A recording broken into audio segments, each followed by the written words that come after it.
Mendengar bicaranya itu, hatiku tak tahan, terbit air mataku. Maka aku keluarkan rupiah yang aku sediakan penyewa pasar malam dan pembeli air limun. Aku suruh Khadijah pergi membeli beras dan apa-apa yang perlu pada waktu itu. Melihat perbuatanku itu, titiklah air mata Wongso. Dia hendak mencium tanganku dan istrinya pun menangis karena sangat girang. Aku duduk juga di situ menghunikan si sakit. Tidak berapa lama kemudian Khadijah pun pulanglah membawa beras dan ikan kering. Mereka itu kusuruh ke dapur akan memasak, dan tidak lama antaranya anak-anak itu pun makan minumlah dengan lahapnya.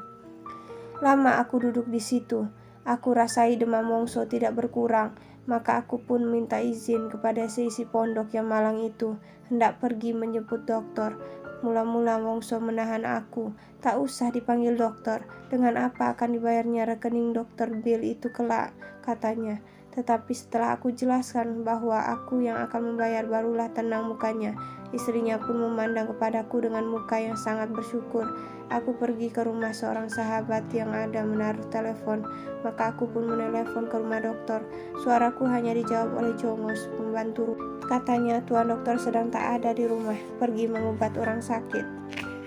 Saya panggil seorang lagi, beliau pergi ke pasar malam. Saya sambung telepon kepada dokter yang lain, untung tuan dokter ada di rumah. Mula-mula ditanyakannya di mana tempat si sakit, lalu saya terangkan. Kedengaran dia gugup dan berkata, "Oh, lebih baik besok ya, besok pagi saja." Dan pendengar telepon itu pun diletakkannya keras. "Ya," kataku dalam hati, "lebih baik besok pagi saja. Kalau penyakit Wongso bertambah keras, kalau..." Sambil menggelengkan kepala, aku letakkan pula pendengar teleponku di tempatnya. Setelah itu aku pun kembali ke rumah Wongso. Aku menanyakan halnya. Senang juga hatiku sedikit, sebab kudapati Wongso telah tidur. Dan menurut kata istrinya, ada agak kurang panasnya sesudah makan sesuap kecil. Syukur. Aku pun kembali pulang, tak jadi pergi ke pasar malam. Aku masuk tidur. Dalam pikiranku masih teringat bagaimana nasib yang ditanggung Wongso yang malang dan miskin itu, dan bagaimana tanggungan istri dan anak-anaknya, sedang makhluk lain dalam gembira. Pukul 5 pagi saya bangun sehabis sembahyang subuh. Saya bermaksud hendak makan angin. Tiba-tiba datanglah tergopoh-gopoh anak yang memanggil saya malam itu, menerangkan bahwa ayahnya telah meninggal. Aku terkejut. Kalau kiranya segera dia mendapat pertolongan, agaknya belumlah dia akan meninggal pada hari itu. Belumlah 5 orang anak yang masih kecil-kecil dalam pondok yang buruk itu akan kehilangan ayah dan hidup yatim piatu. Dengan segera aku datang ke sana. Di sana aku lihat suatu hal yang amat sedih. Mayat sedang terbujur panjang di atas bangku. Kelima orang anaknya dan istrinya menangis meratapi dia berkeliling.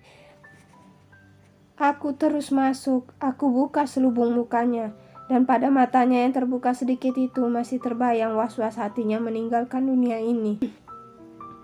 Tidak berapa lama kemudian datanglah penghulu kampung dan beberapa orang tetangga yang lain. Kata istrinya masih ada seorang saudara kandungnya. Dia tinggal agak jauh dari sana. Patut sekali dia diberitahu supaya dia jangan melihat tanah penggalian yang merah saja kelak. Tengah hari dokter datang memeriksa, katanya Wongso meninggal sebab lapar, dan berapa hari yang lalu dia sudah melihat seorang kaya mati karena terlalu banyak makan. Petang hari baru saudara abang Wongso itu datang. Dia pun kurus dan tua, tinggal dalam sebidang kecil tanah yang diberikan orang kepadanya pada suatu tempat yang agak jauh dari pejabat pos. Itu sebabnya dia terlambat datang.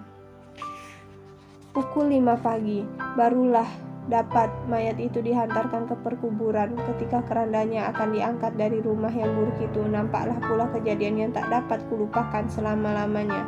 Aku lihat anak-anaknya menangis meratap dan meraung memanggil-manggil ayahnya. Istrinya menggendong anaknya yang paling kecil. Kesedihannya yang amat hebat itu telah mengeringkan air matanya. Dia pun tak bercakap sepatah jua lagi, melainkan ketika mayat diangkat orang, dilihatnya saja tenang-tenang serta dibimbingnya anaknya yang perempuan yang memanggil aku ke rumah malam itu. Pada sebelah simpang jalan, perarakan menghantar mayat itu terhalang sebentar karena bertemu dengan suatu perarakan ke pasar malam. Kami harus melalui jalan yang amat sempit. karena makhluk ramai berduyun-duyun, semuanya berbaju indah, semuanya gembira, serta berseri-seri mukanya. Setelah matahari condong ke barat, barulah kami sampai ke perkuburan. Ketika kami menguburkan mayat itu, ketika papan penutup lahat telah terpasang dan berbunyi berdebun-debun dengan suara kecut, karena ditimpa tanah penimbun, kami pun terkejut mendengar suara bom. Alamat pasar malam telah dimulai pula.